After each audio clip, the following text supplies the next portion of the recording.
Cap funds भी ज्यादा risk के साथ ज्यादा रिटर्न्स देते हैं, क्योंकि ये funds primarily small cap stocks में इन्वेस्ट करते हैं जो लार्ज और मिड कैप स्टॉक से ज्यादा रिस्की होते हैं। पर एक स्मॉल कैप फंड है जो अपनी कैटेगरी से कम रिस्की है, और वो है एसबीआई स्मॉल कैप फंड। पर इक्विटी फंड्स का रिस्क कैसे पता चलेगा? बीटा से, जो दिखाता है कि एक इक्विटी फंड स्टॉक मार्केट के मुकाबले कितना वॉलेटाइल है। अगर बीटा 1 से कम है तो वो मार्केट से कम volatile. SBI small cap fund का लास्ट 3 इयर्स का बीटा 0.68 है, यानी कि ये मार्केट से कम वॉलेटाइल है। और इस फंड का बीटा लास्ट 3 इयर्स के स्मॉल कैप कैटेगरी में सबसे लोवेस्ट रहा है। लास्ट 5 और 10 इयर्स का बीटा भी 0.79 और 0.82 रहा है, जो अपनी कैटेगरी एवरेज से कम था। अब एसबीआई स्मॉल कैप फंड का 5 ईयर डाउनसाइड कैप्चर रेशियो 55 है। इसका मतलब है कि फॉलिंग मार्केट में अगर इसका बेंचमार्क इंडेक्स 10% गिरता है तो ये फंड सिर्फ 5.5% गिरता है। मगर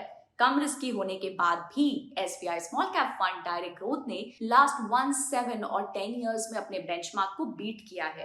पर ऐसा क्यों? क्योंकि इस फंड के टॉप 10 स्टॉक होल्डिंग सिर्फ 26% है, मतलब पोर्टफोलियो वेल डाइवर्सिफाइड है। और 16% पोर्टफोलियो टर्नओवर रेशियो दिखाता है कि fund buy and hold investment approach follow करता है। याद रहे, स्मॉल कैप फंड ज्यादातर हाई रिस्क टॉलरेंस वाले इन्वेस्टर्स के लिए सूटेबल होते हैं।